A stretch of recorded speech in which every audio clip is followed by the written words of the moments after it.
This man lived on the street for 30 years until the police discovered his true identity.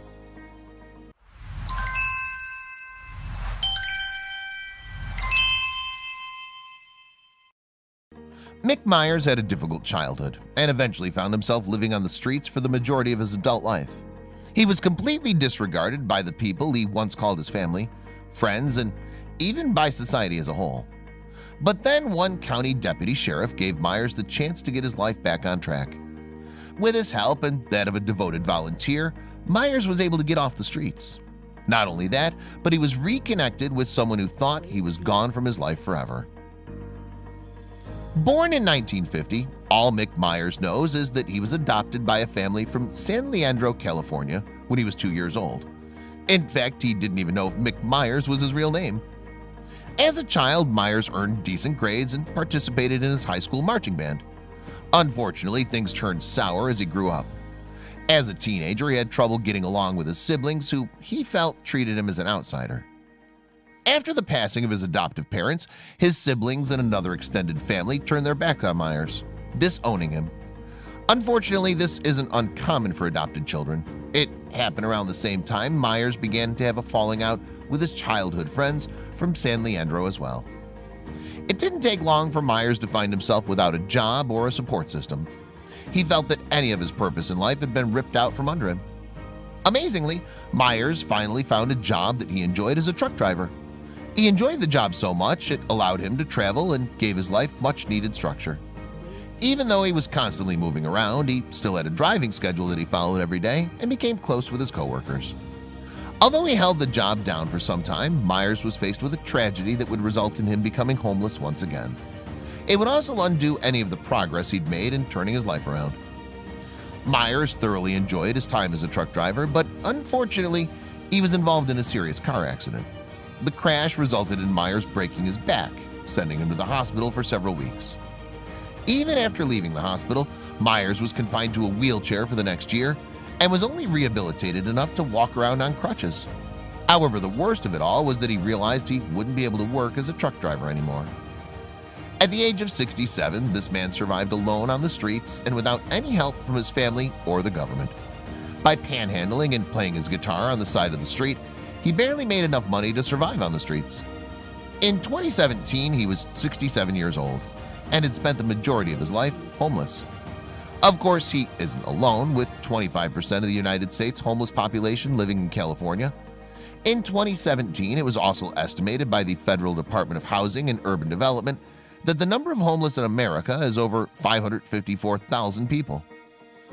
In November 2017, the homeless man ran into Deputy Sheriff Jacob Swalwell beside a freeway in Hayward, California. However, this wasn't their first time meeting each other.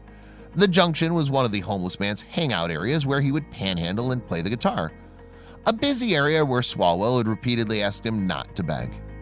The 33-year-old officer had only ever given the man warnings and had never had a real conversation with the man.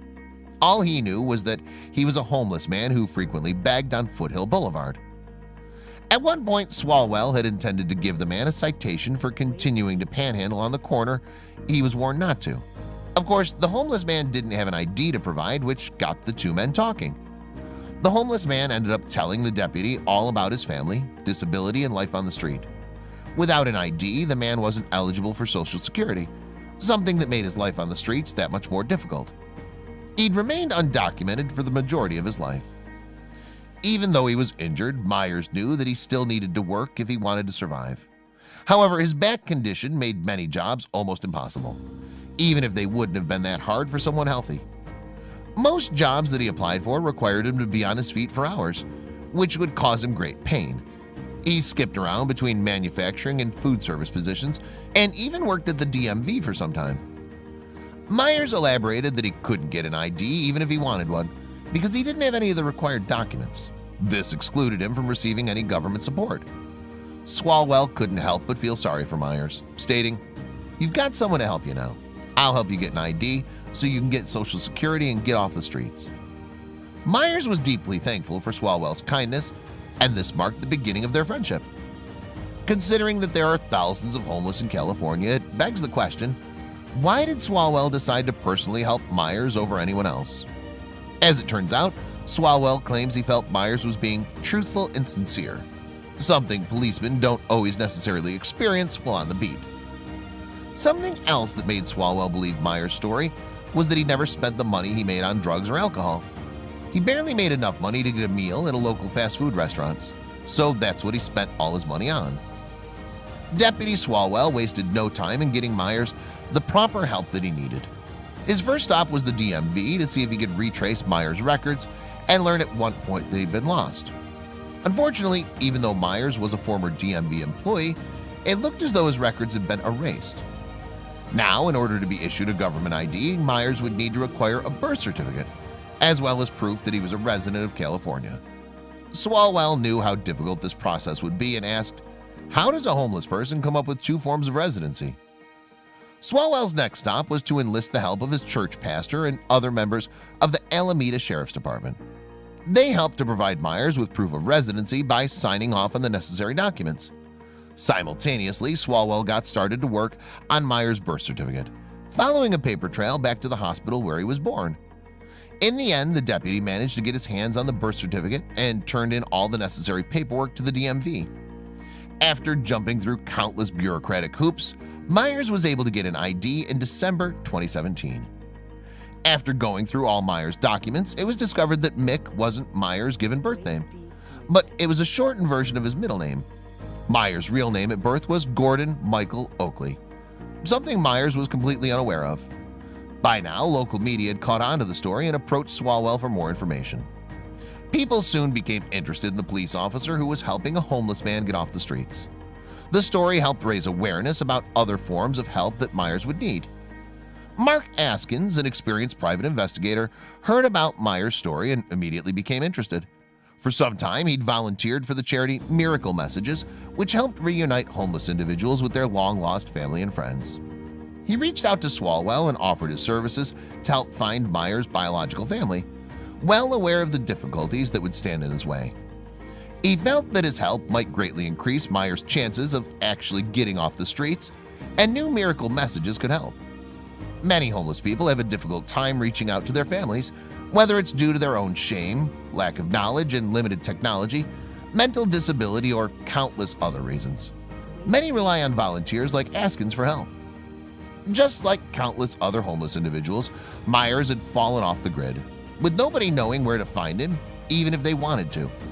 On top of that, he was out of the loop in regard to technology and hadn't had access to any of the latest innovations such as internet or cell phones since the 1980s. Using the information that was provided by Swalwell, Mark Askins got to work.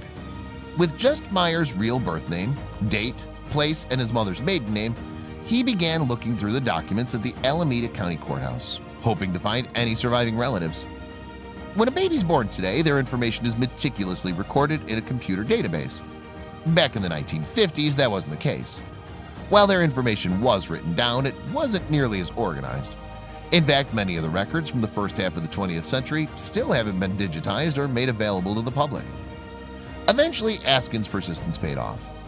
He found a case file at the courthouse about a young woman named Marie Pauline Oakley who had married a man named Wiley Albert Oakley. The two had a small wedding in Reno before returning to Alameda with a child, who became known as Mick Myers. The couple eventually had their wedding annulled and went separate ways, leaving their child up for adoption. It didn't take long for Askins to learn who Myers' biological father was and that he'd passed away years earlier. After learning the identity of Myers' biological mother, it was time to learn what had happened to her. Her name wasn't particularly uncommon, and given her age, there was a strong possibility that she could be dead. After a few weeks of searching, Askins discovered a Marie Pauline Oakley living in Eureka, California. Askins decided to go out on a limb and give the number a call. When he did, an elderly woman answered the phone. Mrs. Oakley was alive and 85 years old. However, she was currently going by her middle name, Pauline. It didn't take long for Askins to bring up Myers to Pauline. She was shocked to hear of him and had wondered for all these years what had happened to her son. She explained that Myers, who was then named Gordon, was born with a hole in his stomach, a life-threatening condition. Although she worked multiple jobs and did everything she could no longer keep up with the medical bills. She had made the tough decision that giving him up for adoption was the best option to assure he had a quality shot at life. After Pauline gave her son up for adoption, he was put in the care of his future adoptive parents who attended the same church. While she had second thoughts about her decision, she stuck to her decision for the sake of the child. When Askins first contacted Pauline about Myers, she made it clear that she was eager to reconnect with her long-lost son. In March 2018, Pauline and Myers spoke on the phone for the first time, but their communication didn't stop there. Just a few weeks after talking on the phone for the first time, Myers flew in a small plane to Eureka to meet his mother, with Askins and Swalwell providing emotional support. He was given up for adoption at 2 and had no recollection of his birth mother. When the plane landed, they were greeted by Myers' niece, Shannon, another surprise for him. Shannon then drove Myers, Askins, and Swalwell to the home of Pauline Oakley. Upon arriving at Pauline's home, Myers was greeted by his birth mother for the first time since he was just 2 years old. The two met each other with a long embrace, regardless of the fact that they hadn't seen each other in over 60 years. The mother and son both cried in each other's arms, neither having ever thought they'd ever see the other again, especially after him living on the streets for so long. This was a touching moment for Myers. After their embrace, Myers and his mother sat down to catch up on more than 50 years of being apart. Pauline pulled out some old photo albums to show Myers pictures of herself, her mother, his siblings, and even Myers himself as a baby. It didn't take long for him to realize that his mother had led a hard life as well. In turn, Myers told his own life story, starting from the time with his adoptive family and how grateful he was for them. He also talked about his estranged adoptive relatives and his many struggles throughout his life. Of course, Pauline was devastated to hear about all of the struggles her son had faced throughout his life. She spent her years hoping that he was doing fine, so to hear that this wasn't the case was very hard. She explained to KPIX5, "I just get so sad when I think of the things I got to do with his siblings and with their children, all the experiences they've had, things that they've done, the advantages that they've enjoyed. And I got so sad when he told me how he'd been mistreated, the emotional abuse of never being accepted." Since the passing of his adoptive parents, Myers finally felt like he was accepted and had a family that loved and supported him. He got more family than he could ever imagine, including a mother, siblings, nephews, nieces, and more. They were all quick to accept Myers into the family. After meeting his biological family, Myers moved in with his mother, officially part of the family. He also now has health insurance and was able to apply for Social Security thanks to the help of his new friend, Deputy Jacob Swalwell. Pauline and her son have both expressed their gratitude for the help from the officer Swalwell and private investigator Askins. When Swalwell first entered the home, Pauline asked him to turn around. Confused, he did as he was asked, with Pauline saying, "I just wanted to see where your wings are because you've brought my son home to me. You're an angel." After first meeting Myers, Pauline told him that, "To have you here puts a piece of my heart back. It means the world to me." Myers responded by saying, "I've always wondered all these years why things turned out the way they did. This wondering has disappeared now." It was clear that the family was meant to be together once again, all thanks to the help of Jacob Swalwell.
Just 2 days later, Johnny managed to get off the streets for good.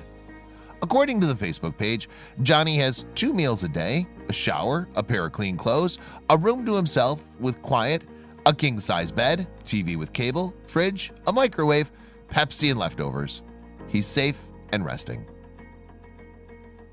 Isaac Avila, otherwise known as Chico, was a 65-year-old man living on the streets of Miami, Florida.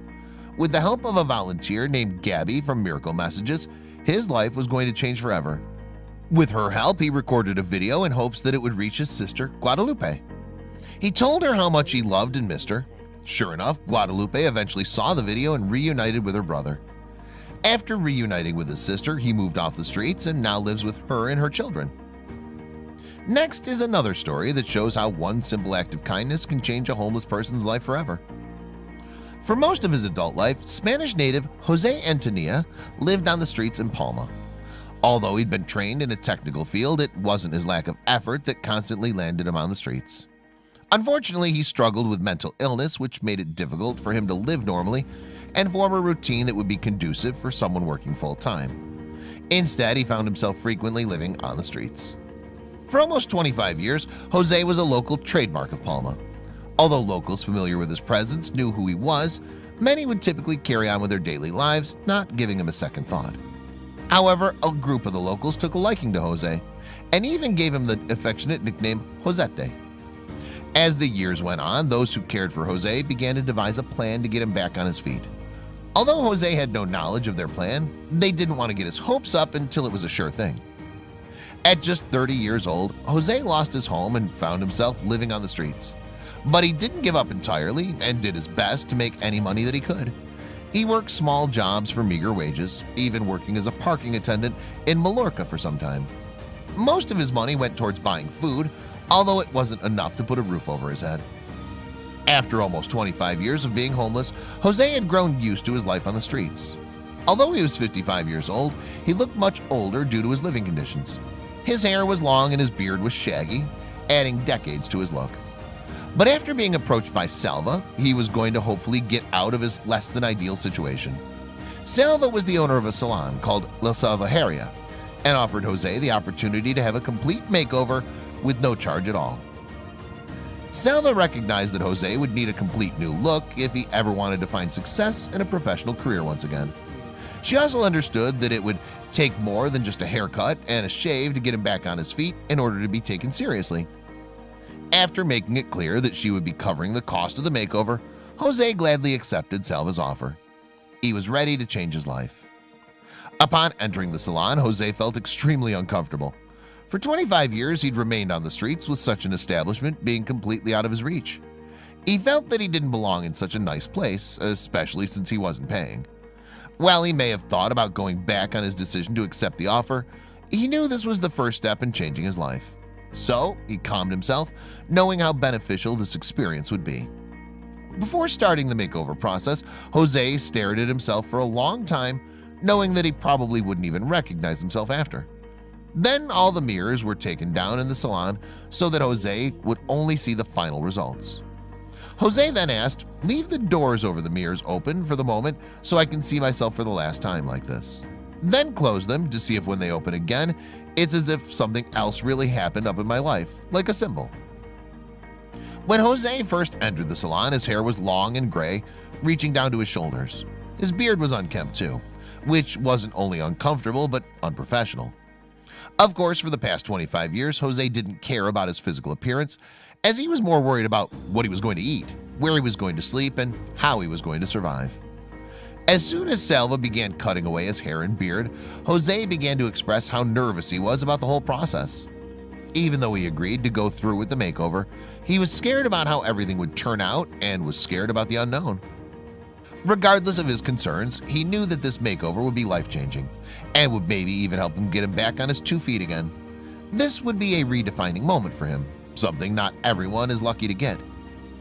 One of the first bigger changes made to Jose's appearance was the shape and texture of his beard. While on the streets, the hair on his face had become dry and brittle, making it look particularly unkempt. However, the stylist applied a deep conditioning treatment to his beard, moisturizing it and helping to bring it back to life. Jose was only a matter of hours away from his makeover being fully complete, something he couldn't wait to see. Even the stylists were amazed by how well Jose cleaned up. He looked completely reborn from the man that had walked into the salon earlier, leaving everybody in the salon speechless. His unkempt hair and beard had been switched out with a clean, controlled, and suave new look. However, there was one final step in the process. Jose had to see what he looked like. After living as a homeless man for 25 years, Jose suddenly had the realization that he could now have a new opportunity at life, something that might not have been possible without his makeover. His new look gave him a deep satisfaction, and he was determined to make the most of it. His new look gave him hope, something that he had lost many years ago. It was now up to him to make his new look work in his favor. To show off his look to those that knew him, Jose went and bought a beer from a bar that he'd been to numerous times. The waiter came out and gave him a beer and didn't say anything, as he had no idea who he was. It wasn't until Jose asked why he didn't recognize him that the waiter was stunned beyond belief. He responded by saying, "I do know you now." Jose was no longer seen as the homeless man that he'd once been labeled as, with most people having no idea who he was. While Jose was working as a restaurant assistant, parking cars in the parking lot, a local businessman was passing through. When he caught one look at Jose, he couldn't believe it. He couldn't even explain how good Jose looked and was overwhelmed with emotion. Being so happy for Jose and what the future holds for him, he walked up and gave him a massive hug to show his support. He also gave him a huge congratulations, something that truly meant a lot to Jose. Since this incredible transformation, Jose's life has turned around in more ways than one. He now looks better than most people, has a part-time job, and is receiving the financial aid necessary to greatly improve his quality of life. However, the greatest thing to happen to Jose is that he isn't homeless anymore. He now has an apartment and his very own bed, something he lived without for 25 years. With his life in order more than ever, he's on the search for a full-time job to better his life even further.